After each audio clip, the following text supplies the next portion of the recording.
are Koreans influenced on Japan. I'm Angie. Oh, Jack.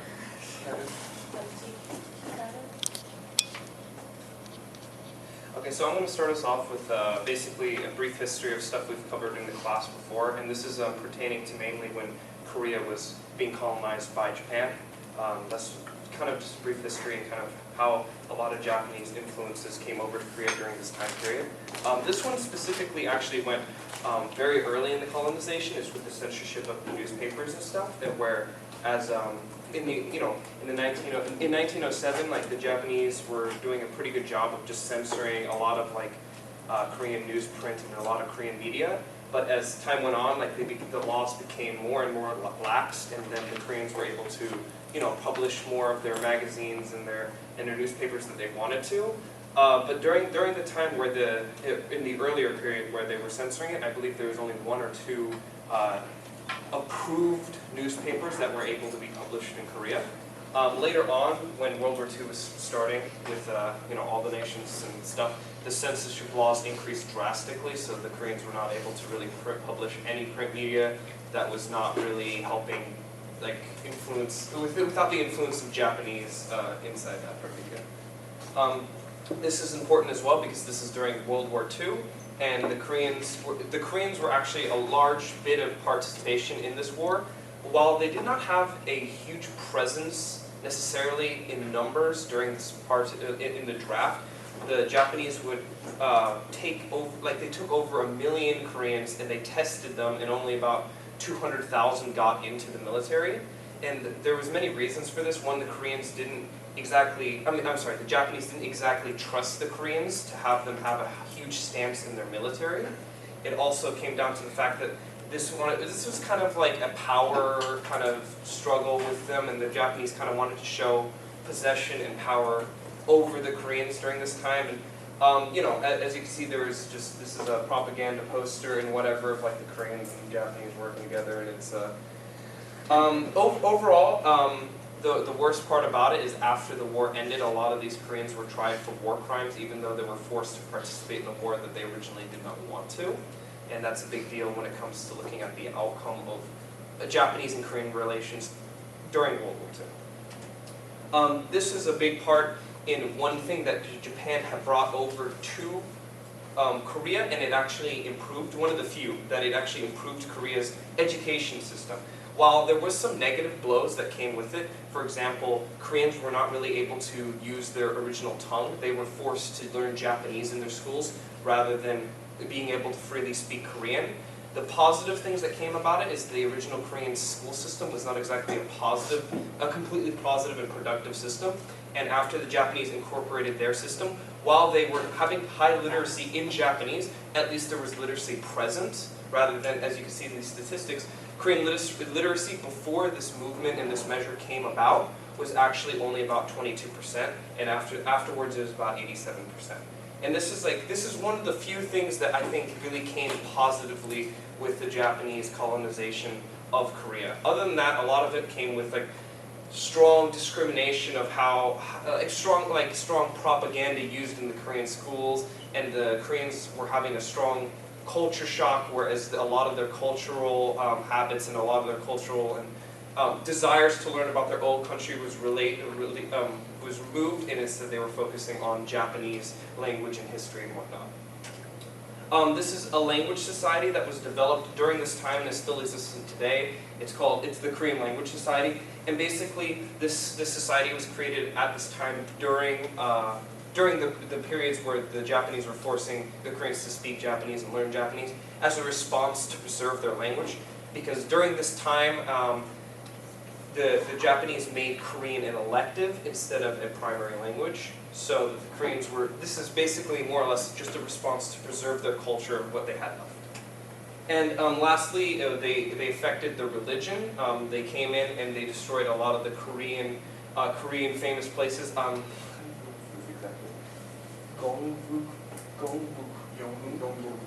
Okay, that place. Sorry, my Korean is not spectacular. This place was at this time demolished, and the Japanese put in the Japanese general government building established there instead to kind of show, it's like this was a huge cultural landmark for Korea, and after the Japanese were brought out and they were not colonized anymore, the Koreans had rebuilt this area for their own. But this is a big thing because it's showing how the Japanese were trying to kind of just take over Korean culture and almost eradicate it, and instead put their own culture on these people instead. Okay. Similar to how religion and education affected Korea, the Japanese importation of food into Korea also affected their food culture. Originally, most of the similarities between Japanese and Korean food came from China, and that comes from tofu, rice, kelp, fish, and buckwheat, all of which are both included in Korean and Japanese food. And while today these dishes appear to be similar, they evolved independently, and through their own native food cultures, they kind of adapted to both Korean and Japanese tastes. The exception to this is like most of Korea's impact on Japan came during the Three Kingdoms period of pre-Korea, and most of the impact of Japanese food culture on Korea came to Korea during the Japanese colonial era.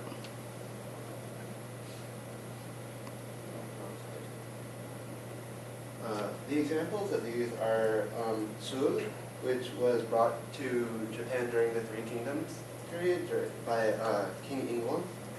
And later on, Japan had stopped consuming meat due to the impact of Buddhism on Japan. So during the Showa era of Japan, they brought over bulgogi and they brought that back to Japan, and then they called it yakiniku, which is referred to the Japanese grilling of meat. And during 1996, when the impact of kimchi on Japan had reached its peak, Japan tried to make their own kimchi, but actually didn't pickle the ingredients, and they labeled it as kimchi. At this point, the Koreans brought a complaint to the World Health Organization, making them put limits on the exportation of kimchi and which ingredients and manufacturing processes were needed to call something kimchi. So they pretty much made the Korean standards apply to Japanese kimchi instead of just labeling it kimchi and adding whatever they wanted to. And things that Japan brought to Korea are bunkopang, which is originally called taiyaki in Japan, and makizushi, which is called kimbap in Korea. Okay, a lot of people ask us why do people love Korean dramas, and especially Japanese people. So they're very short. They're only like 20 to 24 episodes, and it goes by fast. So that's why a lot of people are so into it. There's a variety of emotions, sad, very happy, very playful. The actors are very attractive, both actors and actresses, and they have like cute fairy tales. Like Professor Stud, you know, the professor that came in on Monday. You know how he said all dramas are like there's a rich guy and there's a poor girl and they always end up together. So it's kind of like that. But then it's kind of cliche, but like people are really, really addicted to it. And then original soundtracks, because along with the story plot and with the music, it adds more, I guess, it creates that feeling that you want to like keep on watching it. And then also there's the traditional ways of life, and it reflects human behavior. And then, of course, people want to escape from their own lives, so they watch it for like an hour. Okay, so the Korean wave, which is also known as Hallyu, it was very, very popular in then because the culture and entertainment swept all over Asia, but it had particularly a profound impact in Japan. Of course, there were like they only made like youth-oriented trendy dramas, but Kyoryanga, the one on the left,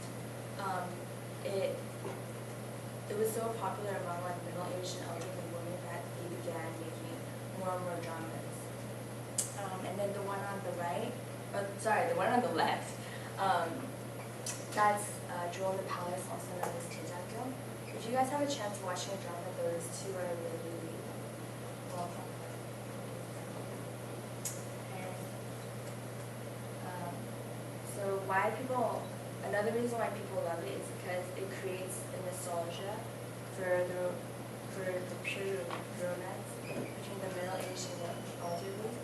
And they have some traditional Confucian values, such as filial piety and close family relationships, whereas in Korean dramas a long time ago, they used to care more about families, but in modern times it's not about that, so they kind of reminisce those kind of old traditions. And then they become more aware of the variety of aspects in Korean culture and society, which increase their overall, like they want to know more about Korea, not just for the food or for the dramas or anything else, but their entire culture. And then because of Korean dramas and everything else, it renewed their perception of Korea. Not only like because of the strife they had with Japan a long time ago, it's like becoming more positive and it's becoming more active.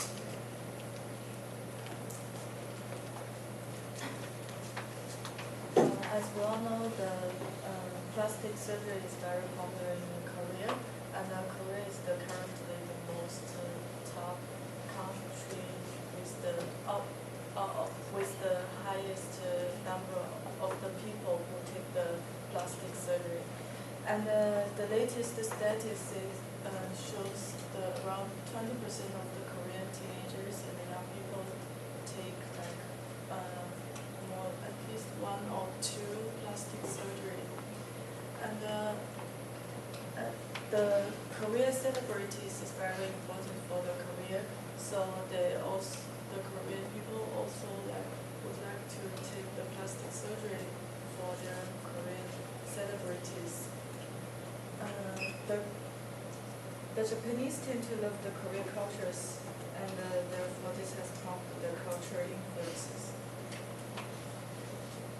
One of the influences that led to make most of Japanese adopting the plastic surgery in Korea is the currency differences between the Korean won and the Japanese yen. Because the Japanese yen is much stronger than the Korean won, so most Japanese will feel like much cheaper if they fly to the Korea to take the plastic surgery. And Japanese also has similar Japanese celebrities like the Korean people, so they would like to take the plastic surgery in Korea for celebrities. And the trade between the Korean and the Japanese, due to its very close relations, intense. The Korean culture industry is said to use the Japanese marketing strategies based on making profits, selling goods, and promoting consumers' goods. This has attracted Japanese to the Korean market. Another influence is the Korean TV drama, and the Japanese people follow Korean television, and this has significantly influenced on the Japanese. Japanese who follow Korean TV, and then they like to be the beauty like what they see on the TV, so they also want to take the plastic surgery in Korea. And most annoys says the plastic surgery played a very significant role in turning the Korean beauties as evidence in the Miss Korea contest this year. So the Korean beauties comes with the completes that combine various skincare and makeup, and which fit for the model and change the skin from the actions such as plastic surgery, skincare, and makeup. And not only the woman to take the plastic surgery, also a lot of guys also like to take plastic surgery in Korea, and also Japan. So Japan is full of the Korean beauties, so they will go for the same thing that these Koreans use, and this has accelerated to the cultural influences.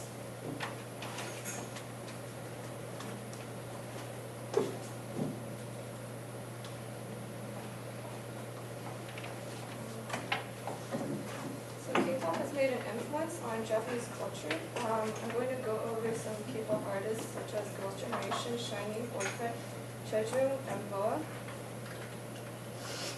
So like Girls' Generation, they look girly, but they're really a force to be reckoned with.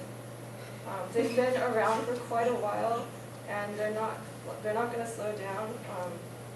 They were at the top of best-selling J-pop releases last year.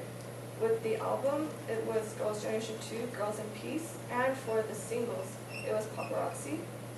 They can sing in Japanese but can't speak it, but it's okay because they're really popular. They just have to memorize the songs. Here are two different makeup looks that are for trying to look like a K-pop star. And this was in a women's Japanese